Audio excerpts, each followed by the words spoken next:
Welcome back to Out of the Rough. I'm here with Melanie Benson Strick. Melanie Benson Strick is the big idea catalyst. You're a mentor and coach to entrepreneurs, and I always like the idea that you take other people's big ideas, something that's simmering in them, and you help them create that big idea and bring it to the market. So welcome to the show. Thank you.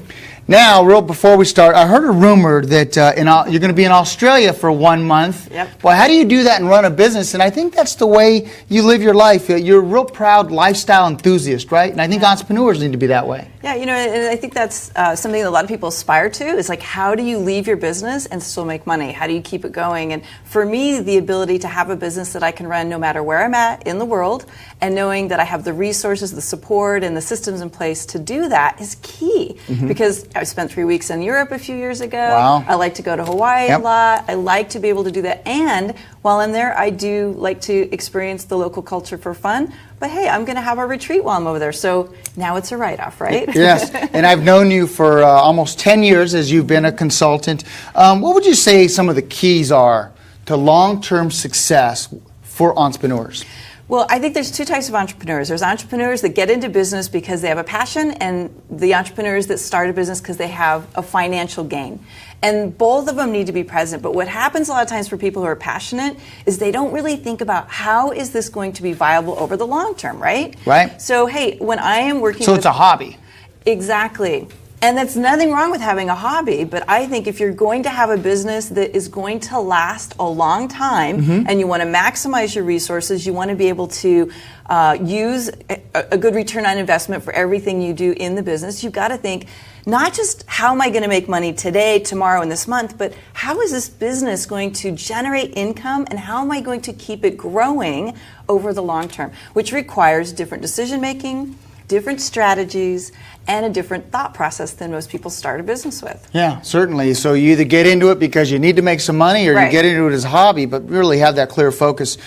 Let's talk about getting unstuck. Yeah. Entrepreneurs get that big idea, and there's a lot of clutter, a lot of things that create people from, as you say, their genius. Right. What are the 3 steps that you recommend to help people get unstuck in their business and really thrive? Well, I think the first thing we do is we have to figure out why we're stuck. And if we understand why we're stuck, then we can get you unstuck quickly. People get stuck for a lot of different reasons. They don't have a roadmap in their head. They maybe have thoughts and beliefs that are limiting them. They beat themselves up all the time, or they don't feel very resourceful.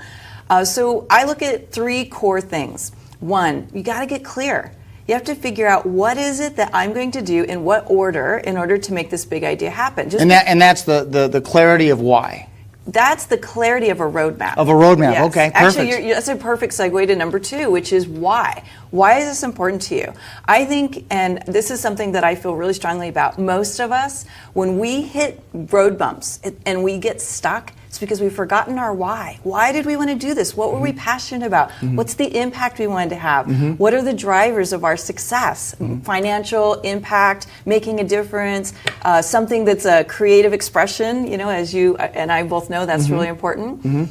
And so when we get unstuck, it's because we've reconnected to our why. And I want to expand upon the why just real quickly. And we need to know the why of our customer too. Why is the customer coming to you? Right. And it's not to buy that product, it's what that product does for them. How does it solve a problem? Yeah, how does it make my life easier? Yeah, or better, or enhance it, or whatever that why is. Make me more money. Yeah, sometimes. But when you're in business, when you're struggling in business, or when there's a lot of distractions, sometimes you forget to sit back and figure out that why is, or ask somebody to remind you what that why is. You know what I see people do is they get so in love with their idea. This is what makes me happy. This is my passion. This is my genius. When I teach a program called the Big Idea Incubator. And when I teach that process, you have to understand what your genius is. You have to understand what lights you up. Right. And you have to have a roadmap to get that out of your head, so it's just not lingering as a concept.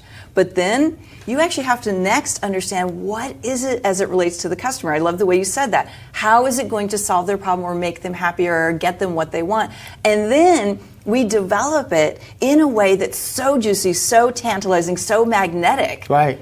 That it's like you build this flock of raving excited fans and customers that can't wait to buy what you have. And recommend your product. So you talk about a clear roadmap. You talk about the clarity of why. And number 3, resources. You got to know, you got to have the right resources. The number one reason why people don't move forward after we get the clarity is that they don't know how to do it. They don't know what person to use for this step or that step. They don't know where to get the funding. They've never done it before, so they're feeling so out of the box. I mean, is there anything that you've ever felt stuck on because you didn't know how to do it, right? That's why we hire coaches or mentors or guides.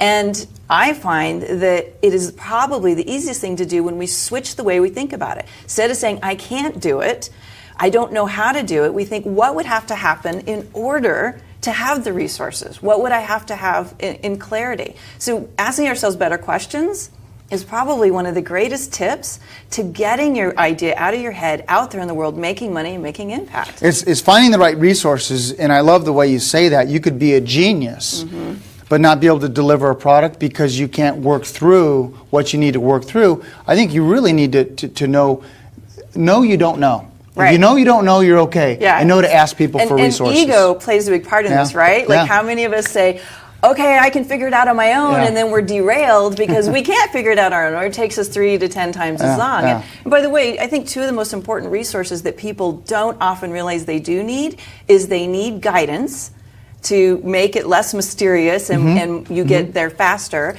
as well as we need people to help us implement.